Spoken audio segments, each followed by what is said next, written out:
Bourdin, qu'il a réalisé. On écoute. Est-ce que vous savez qu'en 1931, les étrangers représentaient 6,6% de la population française contre 5,8% en 2007. Il y avait en 1931 2 fois plus d'Italiens qu'il n'y avait d'Algériens en 2007. C'est incroyable ça. En 2007, il y a eu plus d'immigrés en provenance des États-Unis que de Côte d'Ivoire. Je regardais tous ces chiffres et je suis assez étonné de voir des chiffres qui nous ramènent à des réalités. Hein. Bon.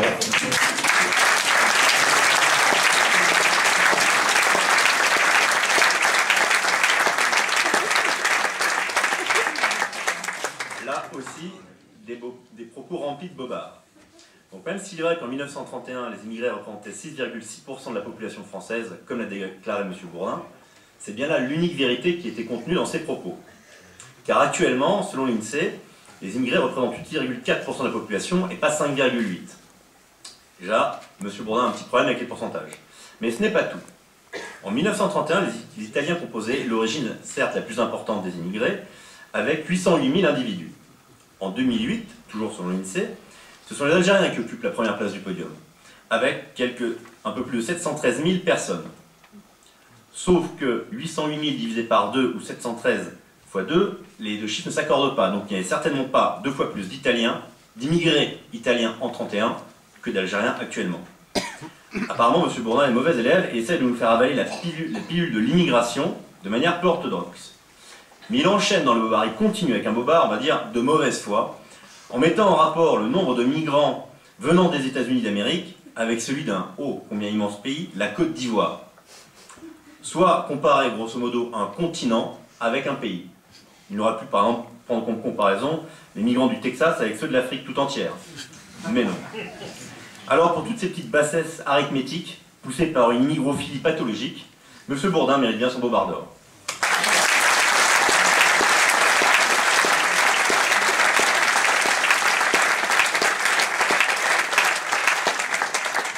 Et enfin, dernier candidat, le bobard total par Jean-Yves Le Gallou.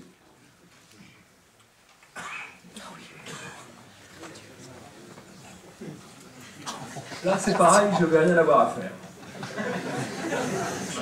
Alors, vous allez voir, dans le bobard total, dans la Fermera, dont on commémore en quelque sorte l'anniversaire, avec de nouveaux bobards d'ailleurs, enfin bon, on traite de ceux de l'année dernière.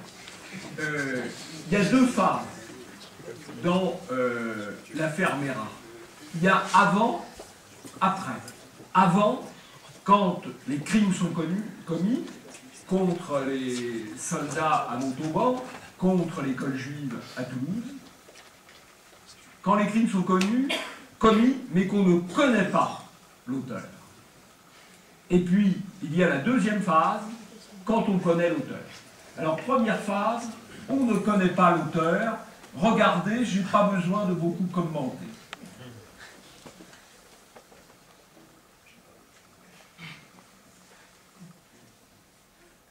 Oui. Enchaînez la suivante. Voilà.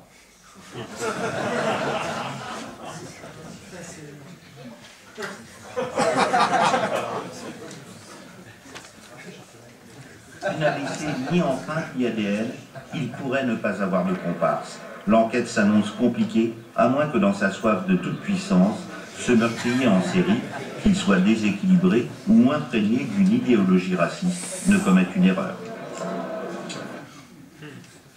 Premier signalement du criminel le plus recherché de France, un homme de taille moyenne, blanc, aux yeux bleus. Aucune revendication de type terroriste classique n'est parvenue aux enquêteurs. 3 militaires exclus en 2008 du régiment de Montauban pour provocation nazie auraient été mis hors de cause, mais la piste d'un extrémiste de droite reste privilégiée. On a plus l'impression que c'est un individu isolé, qui a des ressentiments antisémites contre les Arabes, contre les Maghrébins, peut-être contre la France aussi. C'est aussi le scooter volé qui a servi dans les 3 fusillades. Un modèle de puissante cylindrée, un T-Max 500 cm3. Quant à la silhouette du tueur, les témoins rapportent avoir vu un homme de taille moyenne, type européen, vêtu de sombre, à Montauban, son casque et son scooter étaient de couleur noire. Le portrait du tueur se précise. J'ai pu discuter avec un des enfants qui avait croisé le tueur. Il a croisé le regard du tueur, des yeux bleus semble-t-il sur un visage blanc. C'est en tout cas ce qu'il a confié aux enquêteurs. Des enquêteurs qui dans les prochains jours vont analyser tous ces témoins directs, ainsi qu'ils vont analyser les 5 caméras de vidéosurveillance qui n'ont rien raté de cette scène barbare. Il faut savoir que ce soir, les enquêteurs privilégient, s'intéressent en tout cas à 2 pistes. 2 pistes, la piste islamiste d'une part, la piste de l'ultra-droite d'autre part. Alors, je voudrais quand même... Je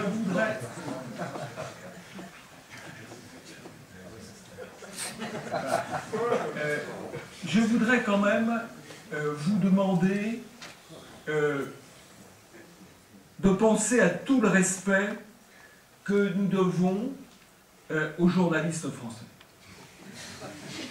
Nous avons, je n'hésite pas, je pèse les mots, nous avons les meilleurs journalistes du monde.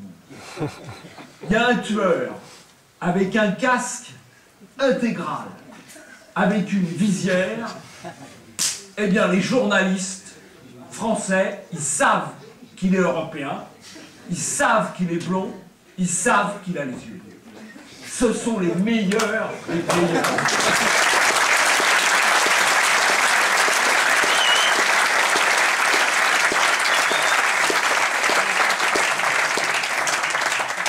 Maintenant, deuxième phase, on découvre Meyrat, la police loge Meyrat et neutralise Meyrat.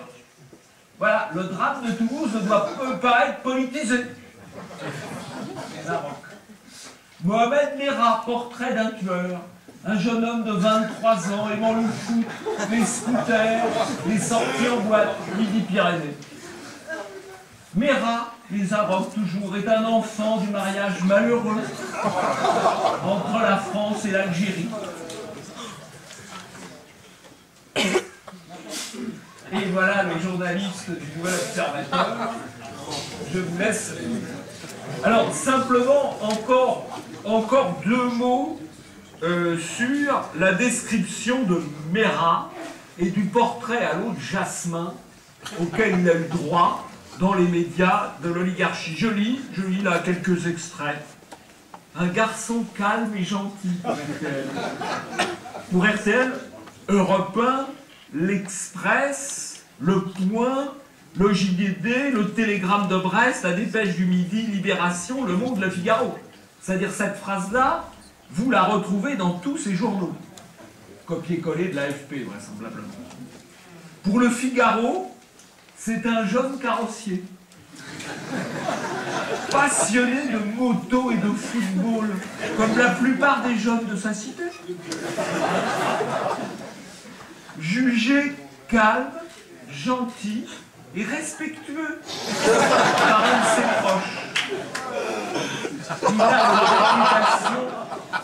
Il a une réputation de bon travailleur. C'est dans Le Figaro, hein. Pour Le Monde, je cite, ce gamin des cités toulousaines a une beauté assez fascinante. Un visage d'ange. Alors, pourquoi avons-nous parlé de bobard total? Parce que tous les médias ont participé à la manipulation. Ils ont participé à la manipulation avant qu'on connaisse l'assassin, et il y a précisément 1 an, plus exactement le 20 mars, à cette même salle, alors qu'on ne connaissait pas encore l'assassin, j'avais mis en garde contre les manipulations auxquelles on assistait et auxquelles tous les médias participaient. Comment peut-on dire de quelqu'un dont on ne connaît pas le visage, qui a le visage recouvert d'un casque intégral, qu'il est blanc, qu'il a les yeux bleus et qu'il est blond? De qui se moque-t-on? Et tous les médias l'ont fait. Tous les grands médias, vous avez vu, audiovisuel, France 2, TF1, M6, etc. Et puis alors après, on découvre qui c'est, c'est-à-dire un terroriste islamiste d'origine algérienne. C'est ça la vérité. Et alors là, on le présente comme un Français de Toulouse, un gentil garçon, etc. Et là encore, tous les médias sont coupables. Alors je dois dire que le jury a été un petit peu interloqué par cela. Il a vu que la majorité des votants se prononçait pour ce bobard, mais il s'est dit à qui le remettre.